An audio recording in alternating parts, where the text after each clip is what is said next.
कैसे हो भाइयों। आपको आज हम आप पढ़ाने जा रहे हैं हिमांक का अवनमन। हिमांक का अवनमन। तो हिमांक का रमन मैं आपको बहुत अच्छे से समझाऊंगा। अगर आपको हमारी वीडियो पसंद आए तो उसको लाइक भी करें, सब्सक्राइब भी करें। मगर बोर्ड एग्जाम की दृष्टि से बहुत ही इम्पोर्टेंट टॉपिक होने वाला है, तो देखिएगा जरा। हम आपको पढ़ाने जा रहे हैं हिमांक का अवनमन। तो पहले तो हिमांक देख लीजिए। हिमांक क्या होता है? वह ताप जिस पर द्रव अवस्था का वाष्प दाब उसकी ठोस अवस्था के वाष्प दाब के बराबर हो जाता है। ये बात हो गई हिमांक की। ठीक, अब बात आती है हिमांक का अवनमन किसे कहते हैं। हिमांक का अवनमन किसे कहते हैं? हिमांक के अवनमन पर बात चलने वाली है। तो हिमांक का अवनमन क्या होता है और हिमांक का अवनमन किसे कहते हैं,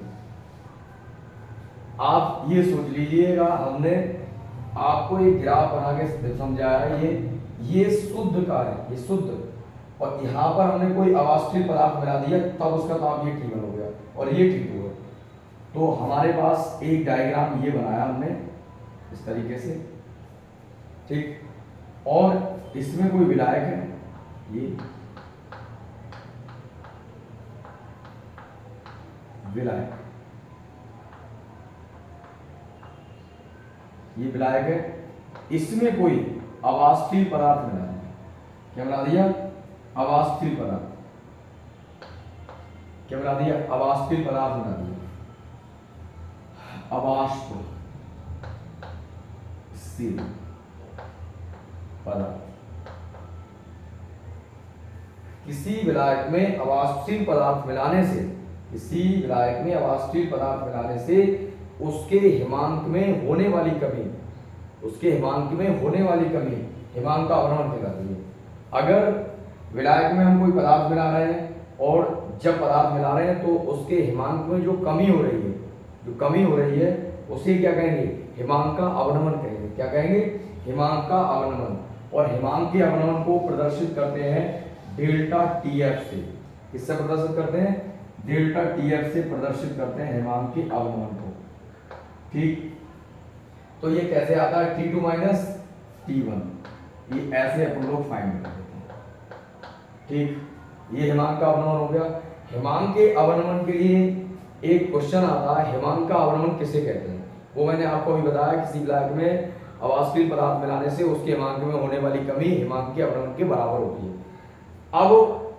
अब इसी में आता है हिमांक के अवनमन तथा विलय के मोलर द्रव्यमान में संबंध स्थापित कीजिए। तो हम कहेंगे हिमांक का अवनमन, हिमांक का अवनमन मोलर सांद्रता के समानुपाती होता है। हिमांक का अवनमन मोलर सांद्रता के समानुपाती होता है। ये हमने m1 मान रखा है। डायरेक्टली प्रोपोर्शनल का अगर हम साइन हटाएंगे तो एक हम कांस्टेंट लगा देंगे Kf, हिमांक अवनमन स्थिरांक। और m1 क्या है? ये हमारे पास पहली समीकरण हो गई। ये m1 है मोलर सांद्रता, मोलर सांद्रता। m1 बराबर वही मोलर सांद्रता निकाल सकते हैं 1000 बटे m गुणा बड़ा W ग्राम। अब लिखेंगे यह मान समीकरण 1 में, या तब समीकरण 1 से, तब समीकरण 1 से डेल्टा TF बराबर KF गुणा m1 का मान कितना है? छोटा W 1000 बटे m गुणा बड़ा W। ये रिलेशन आ गया। डेल्टा TF बराबर KF गुणा छोटा W गुणा 1000 m गुणा बड़ा W। अब आपके दिमाग में चल रहा हो ये क्या है, ये सब कुछ है क्या? तो हम इसके आगे लिखने वाले हैं, ये हम रफ कर देते हैं।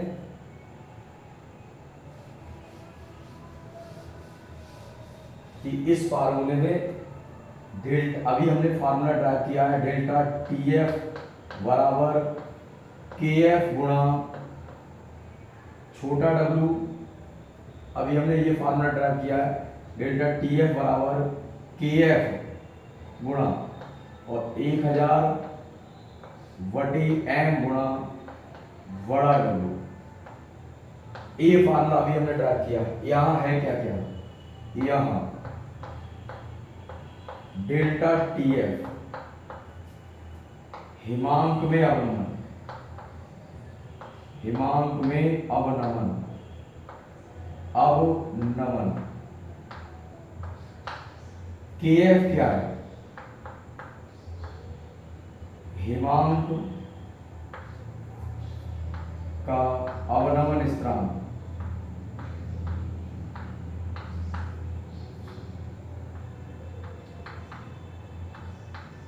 हिमांक का अवनमन स्थिरांक।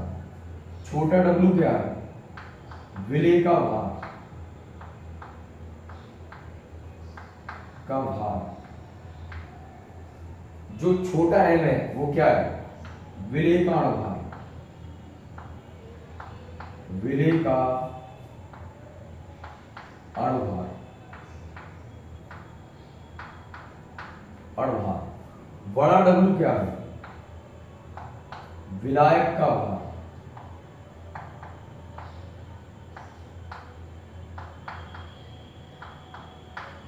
ये विलायक का भार है, ये विलेय का अणुभार है, ये विलेय का भार है, और ये हिमांक का अवनमन है स्थिरांक है, और ये हिमांक में अवनमन है। अब ये हमने अभी एक डेरिवेशन किया है, इसके आगे एक डेरिवेशन और मैं आपको समझाने जा रहा हूं। इन दोनों पे कभी कभी सवाल आते हैं। ये हिमांक का अवनमन स्थिरांक है, और हिमांक का अवनमन के लिए हमने डेरिवेशन किया है। नेक्स्ट जो डेरिवेशन है इसी में वो है हिमांक का अवनमन, हिमांक का अवनमन और क्वथनांक का उन्नयन।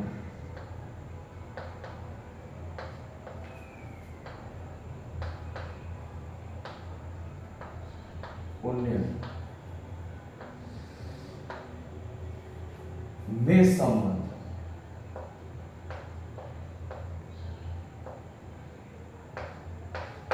ये हिमांक का अवनमन और क्वथनांक के उन्नयन में क्या संबंध है, इस पर अगर डेरिवेशन नहीं आए तो न्यूमेरिकल क्वेश्चन तो बहुत आता है, 100% एक क्वेश्चन आता है।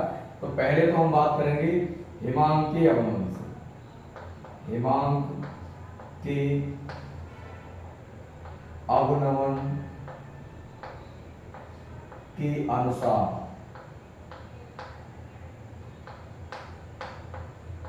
हिमांक के अवनमन के अनुसार तो लिखने वाले हैं डेल्टा TF समानुपाती m।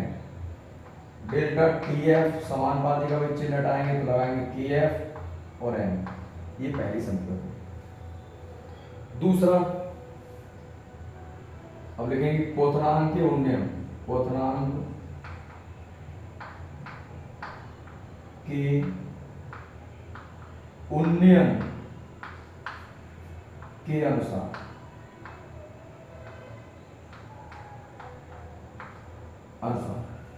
तो क्या लिखने वाले हैं? डेल्टा TB समानुपाती m, और इसके समानुपाती का चिन्ह हटाएंगे तो कांस्टेंट हटा एक लगाएंगे KB और m। ये दूसरी समीकरण होगी, ये पहली समीकरण, ये दूसरी समीकरण। अब लिखेंगे समीकरण 1 व 2 से delta TF upon delta TB, delta TF upon delta TB। इस समीकरण को इससे भाग कर दी तो क्या आई?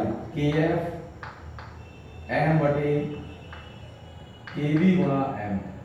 m से m कैंसिल, क्या बनेगा? डेल्टा TB बराबर KF अपॉन KB। अब कैंची की गुणा कर लो, डेल्टा TF इंटू KB बराबर KF इंटू डेल्टा TB। ये रिलेशन आ गया। मैक्सिमम क्वेश्चन में डेल्टा TB पूछा जाता है।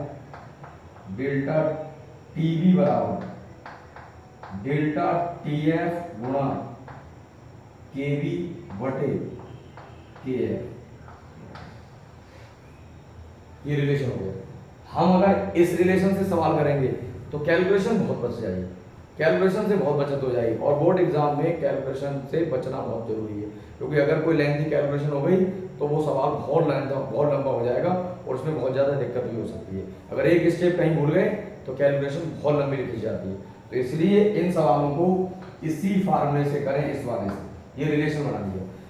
इसके बाद हम आपको नेक्स्ट लेक्चर में इसके न्यूमेरिकल कराएंगे, हिमांक के अवनमन, क्वोथनांक का उन्नयन और इन दोनों पे रिलेशन पे सवाल कराएंगे। धन्यवाद भाइयों।